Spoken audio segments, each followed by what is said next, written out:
I had a wonderful childhood, born to an IAS father, homemaker mother, joint family living, very nice family, loving, caring for everybody. Lucky, as you rightly said. Then my father got posted to Japan, so I studied in Japan. Another lucky. Then I came back to India. I joined NSIT for my engineering. Again, very lucky. Then I got a very good job in the top conglomerate in the country. Again, very lucky. And then it comes down. So again, as everybody is sharing, it's all ups and downs in life. I faced sexual harassment at my workplace, and that too the top conglomerate of the country, and me being the top performer of the organization. Getting 3 promotions in 4 years, and now baffled by the fact that somebody can harass me, and that too at a level when I was at a very senior level in the organization. Initially, I just could not accept it. I thought maybe I'm not getting the right, connotation of whatever is happening.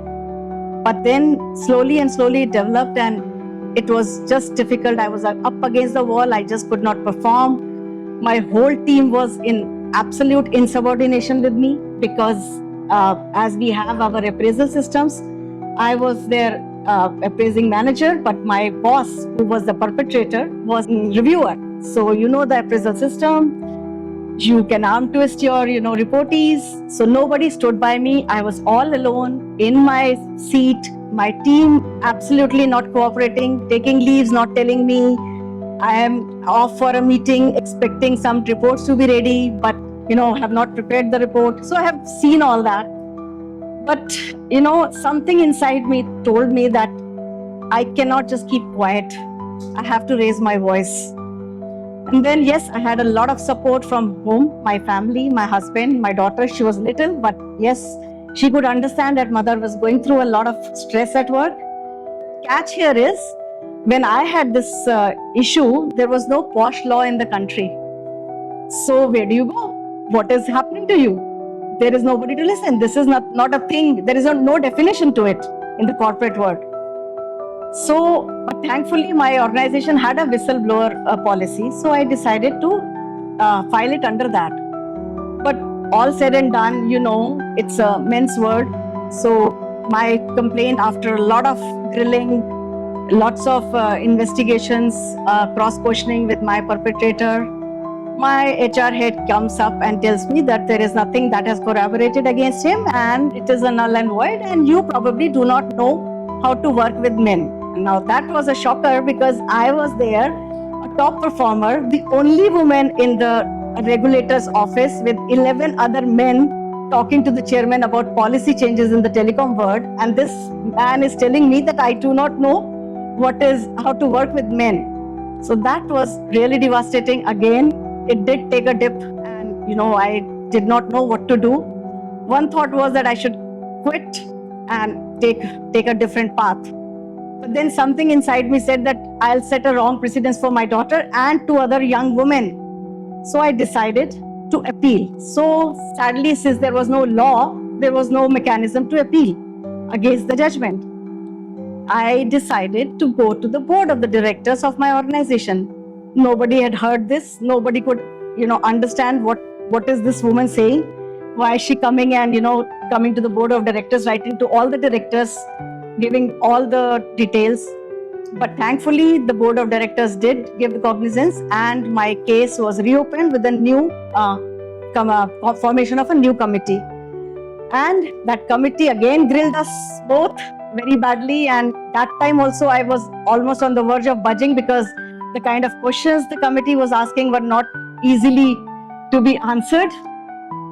But somehow, I managed, and that guy was asked to quit immediately, resign on the same day that the committee finalized the report.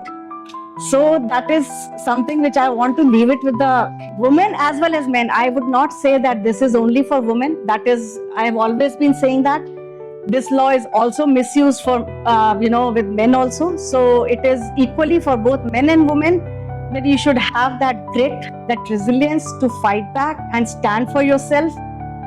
And, be the voice, you know. And then again, life took another turn. Here I did, achieve, but my organization, because I had shown the leaders in the wrong light, I was, indirectly retaliation started with me and I had to quit the organization. So all said and done, although we have a law, we have those mandatory trainings that tick the box, it is still not there. The ground reality is still not there. Then anyway, so I moved on. I started two cultural, enterprises with my husband. And as luck would have it, that was not to last for long. And I lost him also.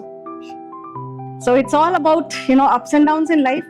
But that grief that I've gone through has given me a, purpose in life also. So it has been a journey of transformation for me. That grief has given me the purpose to take forward Rajiv's legacy. I spent 35 years with him. So he had a lot of passion to, promote ancient Indian wisdom through calligraphy, which he wanted to take globally, which he did. He was partnering with UNESCO and other UN organizations to take the Indian thought abroad.